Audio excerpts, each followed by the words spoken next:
June 18th, 1993 was A Star Was Born. Yes, it is officially my birthday. I'm 25 years old and I'm very blessed and highly favored to be around for another year. And I'm praying that God going to continue to bless me and this podcast. Welcome to the Third Down Show. I'm your host, T. Wayne the Don. It is my birthday, like I said. And birthday edition, we're going to talk a little bit about today. The Kawhi Leonard situation, what's going on in San Antonio. We also going to talk about the odds sheets of the NBA since all this is going on. But I'm going to actually look at the odds sheets since right after the NBA Finals, before all this starting to come out, the rumors in the NBA. Also, we're going to talk about NFL news. From here on out, we're going to start looking at each division in football. Today, we're going to start off with the AFC East, probably the easiest division to break down due to the fact it's the Patriots, So, we're going to talk a little bit about them this afternoon. Before I get into it, I want to give a special shout out to all the dads on yesterday. Happy Father's Day to all the men on yesterday. Every day should be Father's Day. We should honor our fathers and mothers. It shouldn't take one specific day out the year for both of them to be honored. We should give their flowers while they are living, because when they're gone, we can't do nothing about it. So let's always keep that in mind. I want to say a special shout out to my fathers, Irvin Delahousie Sr., Mitchell Williams III, and to the big man, Todd Wayne Brown Sr. I would like to give them all some love. And to my godfather, Isaiah Skinner. To my uncles Irvin Delahousie Jr., Uncle Stan, my cousin Tracy, and all of them, every man that's made an impact in my life. I would like to say thank you, and it shouldn't take, not one day will define a father. I love all of y'all. So let's jump right into it, and let's talk a little bit about Kawhi Leonard and the situation in San Antonio. Kawhi actually wants to be out of the Spurs, and he wants to go to a LA team. Now, granted, we all know it probably won't be the Clippers. I doubt if it's going to be the Clippers, or unless he just chased the money. But I really doubt it's going to be the Clippers. I think it's going to be the Los Angeles Lakers that he wants to go to, and so he can get this contract. Me personally, how I feel about it, I'm like, well, I'll be doggone. Here come the Lakers about to buy them a title, because if he comes, now they're going to try to attract the other two. They're going to try to attract Paul George, and they're going to try to attract LeBron James. Now, the Lakers have a lot of cap room in this situation, which I understand. They made a lot of moves at the deadline to move Nance and to move Clarkson out to Cleveland at the trade deadline. It's a lot. I don't know what's the deal when it comes down to the LA Lakers. I honestly don't know, but it's like, wow. First thing first, I talked to my cousin this morning, and he talked to me. He said, yeah, cuz I think that you have to trade Ball in this situation. Now, I highly doubt that you have to trade Lonzo Ball, because if they would, there would be two top 5 draft picks that they have moved in the last 3 years or so, you want to say, moving around, because I think they're going to lose Julius Randle's in free agency. I don't think they got no interest in Julius coming back, so he's going to be gone. I'm looking at him probably Dallas or Atlanta. He's going to be out of here. And if you already lost D'Angelo Russell, because Magic Johnson just didn't care for the kid. And now that you have a potential chance to get a superstar in this league, because when you think about Kawhi Leonard, you start thinking about the people who fall behind LeBron and Kevin Durant. When this young man is healthy, because what he does on the defensive end and what he brings to the offensive end, on both sides, he's a two-way player. This man is one of the best players in the NBA. There's no doubt about it. When he is healthy, he's one of the best players in the NBA. And I put him in conversation with Davis, Cousins, Westbrook, Harden. When you start thinking about who falls in line behind him, and I don't take no disrespect to Stephen Curry, but they pick on Stephen Curry so much defensively. He don't do what the rest of them guys do. And even though no James Harden he really ain't the best defender either. But to a degree, you're starting to see how much they picked on Stephen Curry in the playoffs this past season. And Steph is up there because what he brings to the offensive end. But they pick on Steph a lot when it comes down to matchups. A lot of the time. But he's still one of the top 10 players in the NBA. There's no doubt about it. So let's think about this, guys. Kawhi goes to LA. You get Paul George. Now, granted, I read the other day, Boston starting to emerge a little bit for Paul George, just a little bit. You get Paul George and you get LeBron James. Kyle Kuzma and Brandon Ingram, in my opinion, they probably out of there. For sure, one of them's out. And I think Brandon Ingram's going to be the main one. He's going to be out of there. Now, will they all go to the Spurs? There probably might be a third team rule. You know how that works in the NBA.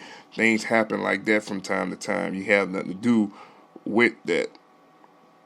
So let's go ahead on. Let's talk about the odds sheets. Now, this came in, I'm going to tell you the date when this article came out that I read. It came out June 3rd. June 3rd, 2018, the odds sheets to win the next NBA title. Now, granted, for sure, 5-4 would be the Golden State Warriors. Now, when I get to a certain team, I'm going to stop. And I'm going to start talking about the rest of the teams that fall behind them. 7-2 would be the Houston Rockets. 7-2 would be the Philadelphia 76ers. 8-1 would be the Boston Celtics. 25-1 would be the San Antonio Spurs. Now, that was before the Kawhi Leonard situation came out a few days ago. 20-1 would be the LA Lakers. Now, this is what I get upset about. Every team I said before LA went to the playoffs this year. San Antonio lost in 5. Boston lost in the conference finals in 7. Philadelphia lost in the semifinals in 5, I believe. Houston lost in the conference finals in 7. Golden State won the NBA title. Now, coming behind them would be Miami, who lost in the first round as well. Cleveland, who lost in the NBA final. Toronto lost in the semifinal. Utah lost in the second round. Oklahoma City lost in the first round. Here's what I get. Portland got swept. And New Orleans behind, and Minnesota will be 80-1. So Portland, New Orleans, and Minnesota 80-1. Oklahoma City 60-1, and Utah 60-1. 40-1 is Toronto. Cleveland is 30-1. Miami is 20-1. They are tied with the Lakers as of June 3rd. Now I believe that has changed since all this has came out. The part I don't like is because I'm even go as far to I'm gonna stop at the Denver Nuggets was 100-1. They didn't make the playoffs, but they had a winning record this past season. Denver was 101, Milwaukee is 101, and Washington is 101 as well. The Indiana Pacers even finished behind the New York Knicks 101. The Clippers had a winning record, 101. They didn't make the playoffs. Phoenix 201, Charlotte 301, Detroit 301. All the 301 teams of Chicago, Sacramento, Brooklyn, Detroit, and Dallas, Orlando 501, and Memphis 501, and 1,001 is the Atlanta Hawks. Now, let's think about it. LA got the pass, who haven't made the playoffs, I think, about 4 or 5 years, and automatically they are truly a contender just because of what they're probably about to try to buy to get a championship back. Now, I guess this is the difference between big market, small market. There's only one true small market team that's in the mix with the to win a championship, probably in the 1, 2, 3, 4, 5, 6, 7, 8, 9, 10. In the top 10. And that's the San Antonio Spurs, who the only small market. Now, granted, I look at Cleveland as a medium market, but Toronto, Miami, LA, Boston, Philly, Houston, and Golden State are all contenders to win. And your small market teams that don't start showing up till Utah, Oklahoma City, and New Orleans. You know, this is the problem with the NBA. And granted, don't get me wrong, Boston makes you money. Golden State's been making a lot of money for the league lately. Philadelphia is one of the all-time great teams of all time, just because of the players that they was able to attract over the years. It's when we start seeing guys like Devin Booker, DeAndre Fox, many other guys in the NBA start being on the big stage to try to win NBA titles. Anthony Davis, and his company. Damian Lillard. Once they start winning playoff games. You know what I'm saying? Victor Oladipo, what they did spectacular this year, only being 6 points away from going to the second round. You heard me? You get what I'm saying? Milwaukee and their young group, their young core, they just so long, so much length on the court. When will we start seeing guys like that have a true legitimate chance to win an NBA title? As long as teams making these super teams and going to run to the classic teams or the big market teams, there will never be a small market team to win an NBA title no time soon.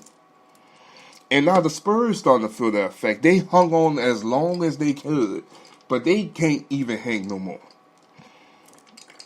Now the Spurs got to find not to rebuild, but to reload. Because the Spurs not truly a rebuilding team. To a degree, you kind of saw they were trying to reload and try to put players in spots that they wasn't really in. But they really didn't make the best run at the end of the season. And I still think they could find a way to reload and put themselves back in contender spots because they are the San Antonio Spurs. The organizations just know how to get the best out of any player that plays there. Hello. So I'm kind of want to see. So this gets me the most. So now with all that coming out, Popovich came out and said he will try to force his way to get LeBron James to come to San Antonio. So if you're LeBron James, do you consider the fact of going to play for the best coach in basketball? When you think about the coaches he played for Paul Silas, he played for Mike Brown, he played for Tyronn Lue, David Black, and he played for Eric Spoelstra in Miami. None of them guys compare. Spoelstra got 2 championships, Tyronn Lue got a championship, but none of them guys compare to the great Greg Popovich, who's on the level with guys with his 5 titles with Phil Jackson. I know Phil Jackson got more rings, but just his mind is on the level with Phil Jackson. I think if Popovich was in the big market, he would probably have about 8 or 9 championships. Popovich, Phil Jackson, Red Auerbach, Pat Riley. Some of the more successful guys in the game of basketball of all time. That's where this young man is at. So could you imagine Pop going after LeBron, giving all he got to get LeBron there? Now, granted, LeBron not going to run the San Antonio Spurs to the dirt. Popovich still going to get what he got to do, but LeBron James' career will be so much longer with the Spurs. We talking about the greatest coach of all time. Now he got the best player in the NBA. Because to a degree, do you trust Popovich to get you over the hump? I think I would. To try to beat the Golden State Warriors? Yes, sir. Because I'm going to tell you why. He got game plans to come out and try to defend the Golden State Warriors. And he's going to put the right people around him to get this job done and get this monkey off his back.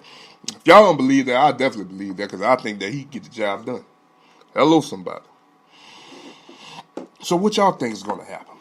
Is this hurting the league? Is this? I think this free agency, this trade stuff and everything like this is going to probably make the biggest effect on the league, even bigger than what Kevin Durant did. Because now when you look at there's one team that's so stacked that other players look around, I want to win championships as well. So what's going to have to happen? We're going to have to go find the place with the best amount of money that's free so we can all make a super team and go somewhere else and try to compete with one team. So that shows you how much that the Warriors are starting to hurt the NBA. Now, granted, people always could say that you look what LeBron James did when he went to Miami. But let me tell you something. No disrespect, but the Dallas Mavericks conquered that team.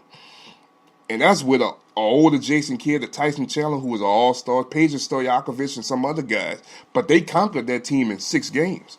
Oklahoma City was just a younger team at the time.